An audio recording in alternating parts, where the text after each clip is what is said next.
student, welcome again. Okay, in last lecture we are discussing about the chapter why do we fall in from class 9 biology. Okay, in early videos we are discussing about the diseases. Okay, and we also discuss about the health and health issues. Now today's class we are discussing about the different type of diseases. Okay, generally diseases are divided into mainly two parts, that is congenital diseases and acquired diseases.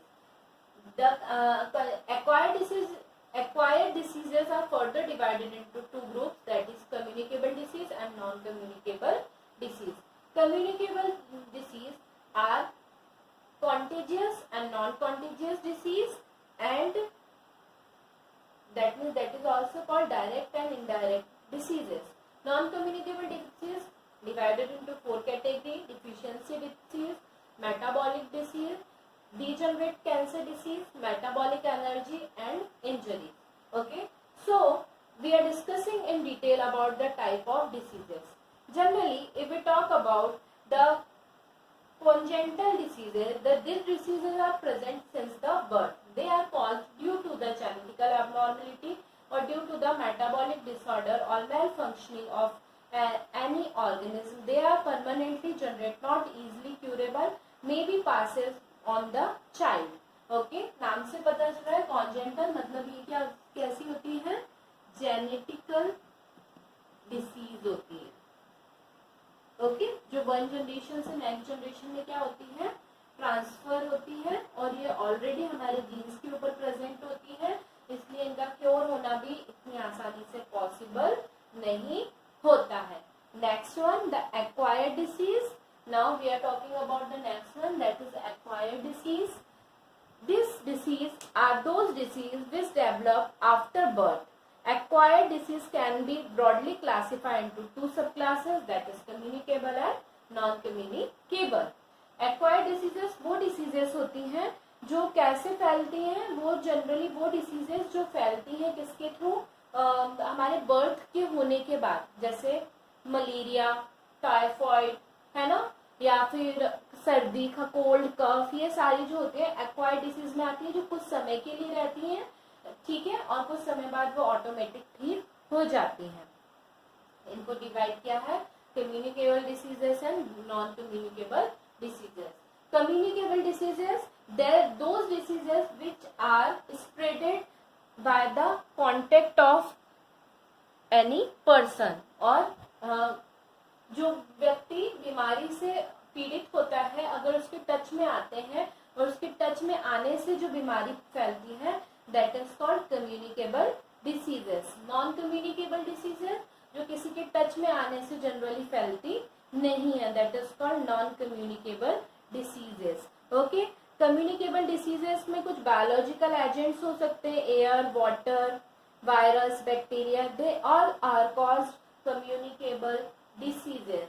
Okay, non communicable diseases जो होती है, they are generally caused by the metabolic activity.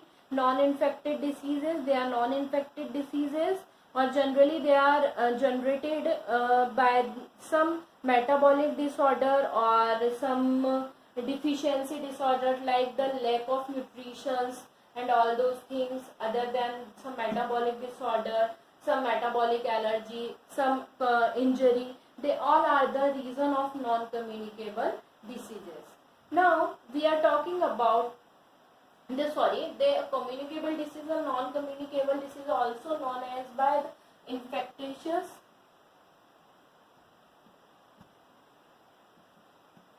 diseases. Okay, they are also known as this name, and they are also known as non-infectious diseases. Okay, इनको इन नाम से भी जाना जाता है, और इसको जाना जाता है direct transmit,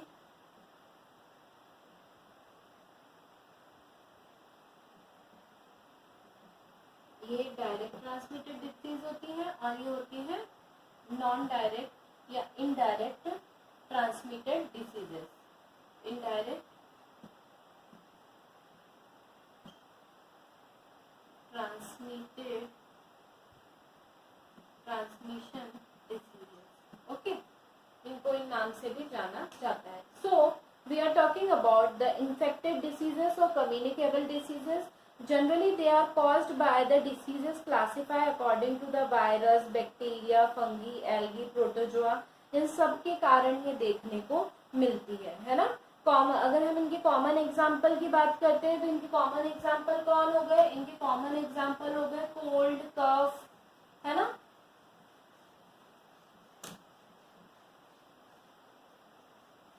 sorry, we are discussing about infective diseases.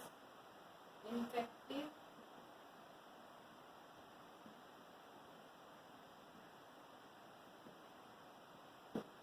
diseases. Okay. If we talk about the infected diseases, that means they are caused by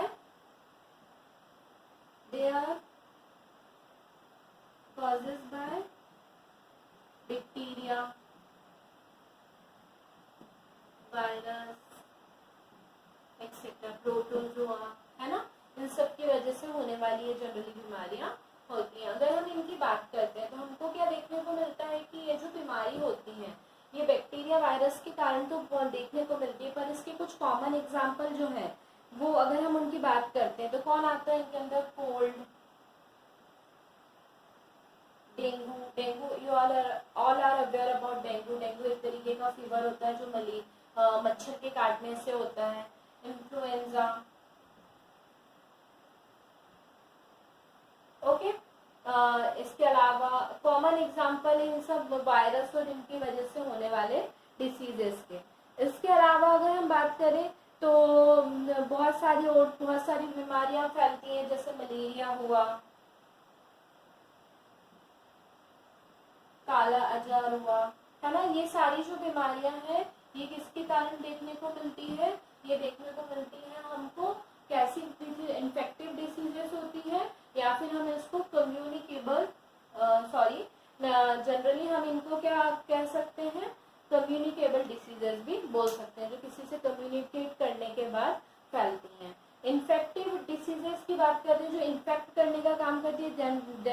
infective diseases या फिर कम्युनिकेबल डिसीजेस. इसके अलावा अगर हम इसको क्योर करना चाहते हैं तो हम किसकी हेल्प से इसको क्योर कर सकते हैं? एंटीबायोटिक्स की हेल्प से क्योर कर सकते हैं. अब ये स्प्रेड आउट कैसे होती है? अगर हम इनके स्प्रेड आउट की बात करेंगे तो इनके स्प्रेड आउट होने के कैसे होती है इस तरीके की diseases?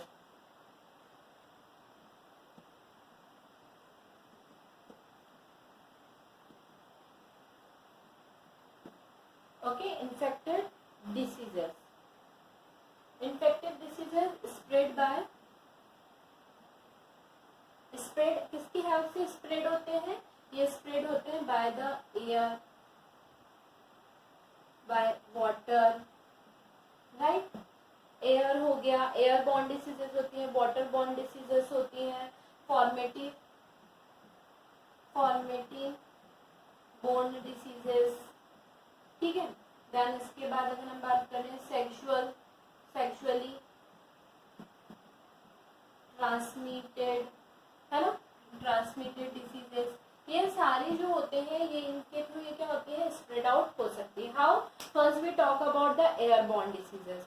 Common cold, pneumonia, tuberculosis diseases caused by the microorganism and spread throughout the air.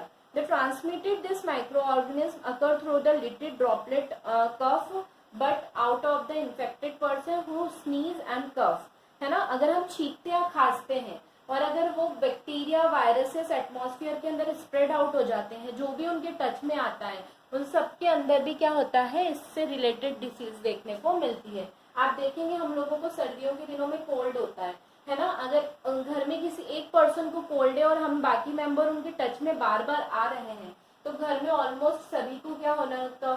Cold होने लगता है, क्योंकि एयरबोर्न डिसीज होती है. हम इस तरीके के पर्सन के टच में आते हैं जो ऑलरेडी इस डिसीज से कॉज है, तो वो क्या होते हैं? स्प्रेड आउट होने लगते हैं. Then the next one, waterborne diseases, cholera, infection diseases also spread by the water. They occur when a stool from someone suffering from the infection. Gut diseases such as cholera, amoebosis get mixed with the drinking water used by the people living nearby. The cholera infected bacteria can enter new host through the water. Water borne diseases नाम से पता चल रहा है कोई ऐसा व्यक्ति जो बीमार था, उसने अपना स्टूल जो है या वेस्ट जिसे बोलते हैं वो पानी के अंदर उसका गया और वो ऑलरेडी उस बीमार से कॉज था, जैसे कोलेरा से या फिर अमीबोसिस से। तो जब वो वाटर के अंदर वो वेस्ट मिलता है तो वो वेस्ट क्या हो जाता है, उनके जो जब हेल्दी पर्सन के उस कंटामिनेटेड वाटर को पीता है तो वो होस्ट जो होता है वो उसके ऊपर होस्ट कौन बन जाता है, जो न्यू हेल्दी बॉडी है वो होस्ट बन जाती है और जो बैक्टीरिया वायरसेस होते हैं वो उनके अंदर क्या करने लगते हैं या इन्फेक्टिव एजेंट जो होते हैं वो क्या करने लगते हैं, उनकी बॉडी के अंदर ग्रोथ करने लगते हैं। और ये क्या होता है, कंटामिनेटेड वाटर के पीने से ये डिसीजेस फैलती है। सेक्सुअल ट्रांसमिटेड डिसीजेस, ये जो डिसीजेस ऐसे होती हैं ये डिसीजेस जनरली एड्स, सिफिलिसिस, ओके, मतलब सेक्सुअल कांटेक्ट के दौरान ये डिसीजेस क्या होती हैं, फैलती है। जनरली हैंड शेकिंग से, हग से, है ना, या फिर किसी से हाथ मिलाने से, इन सब जो चीज़ों से ये बीमारी नहीं फैलती है। ये बीमारी फैलती है सिर्फ और सिर्फ फिजिकल कांटेक्ट के थ्रू ही ये स्प्रेड आउट होने का काम करती है। Other than that spread diseases to the vector, बहुत सारे जो होते हैं वेक्टर के कारण फैलते हैं, जैसे मलेरिया जो होता है एक तरीके का फीमेल एनाफिलिस मॉस्किटो होती है ना, फीमेल एनाफिलिस मॉस्किटो जो होती है उनके थ्रू मलेरिया डिसीज कॉज होती है। प्लाज्मोडियम करके एक प्रोटोजोआ होता है, वो अपना आधा लाइफ साइकिल मलेरिया की बॉडी मतलब मॉस्किटो की बॉडी में, फीमेल एनाफिलिस के अंदर, और आधा जो होता है वो किसके अंदर स्प्रेड करता है, ह्यूमन के अंदर रहता है। तो ये कैसी होगी, वेक्टर डिसीजेस होगी जो बताओ एक से दूसरे के अंदर क्या होती है, फैलने का काम करती है। ओके, आई होप सो आपको ये चीज क्लियर होगी कि कैसे इन्फेक्टेड डिसीजेस में किस तरीके से इन्फेक्शन जो होता है, कम्युनिकेबल डिसीजेस कैसे स्प्रेड आउट होती है। Now we are discussing about the symptoms. Symptoms of diseases. Okay, if we talk about the symptoms of diseases, point to enter the place of infection microbe inside the human body. Our body is too large in the comparison to any type of microbes, so there are many possible area, organ, tissue within our body where the microbes are reside. Different species of microbes appear to having evolved to move to different part of the body. In this part, the selection is released to their point of enter. For example, if microbes enter from the air by the nose, they are likely to go to the lungs. This happens in the cause of bacteria which cause tuberculosis of the lungs. If the microbes enter through the mouth, they can cause the typhoid causing bacteria. The microbes can also go to the liver and can stay in the lining of the gut and do typhoid bacteria, and these microbes can also live in the virus cause jaundice or hepatitis B. This pattern is not followed by all the microbes. That means symptoms क्या होते हैं, symptoms मतलब किसी भी कोई भी disease अगर हमारे अंदर कॉज होती है, symptom of diseases that means कि कोई भी डिसीज अगर हमें कॉज हुई है तो उसके प्राइमरी कैरेक्टर्स क्या होते हैं जिससे हमें पता चलता है कि हाँ हम किसी बैक्टीरिया या किसी दूसरे वायरसेस के कारण इन्फेक्टेड हो चुके हैं। So that is called symptom of diseases. जैसे मान लीजिए हम लोग अगर कभी कांटेक्ट में आते हैं, कोई रेस्पिरेटरी डिसीज हुई है तो क्या होगा, हमारे नोज से अगर कोई बैक्टीरिया वायरस अंदर एंटर किया है, मान लीजिए किसी बैक्टीरिया ने हमारी नोज के थ्रू अंदर एंटर किया है, तो वो सीधे कहाँ पे जाएगा, लंग्स में जाएगा और लंग्स में इन्फेक्शन करेगा। किस तरीके का इन्फेक्शन कर सकता है, it's may be TB type, TB यानी ट्यूबरक्लोसिस, है ना, जो किसको इन्फेक्ट करती है, हमारे लंग्स को इन्फेक्ट करती है।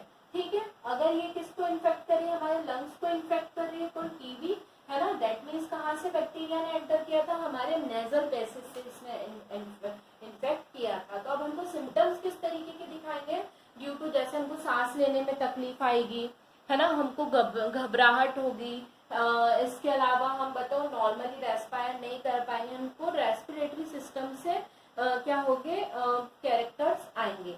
इसके अलावा साइन सिम्टम्स, कुछ साइंस होते हैं जो हमको बताते हैं, जो एविडेंस होते हैं डिसीज का कि हाँ हमको ये डिसीज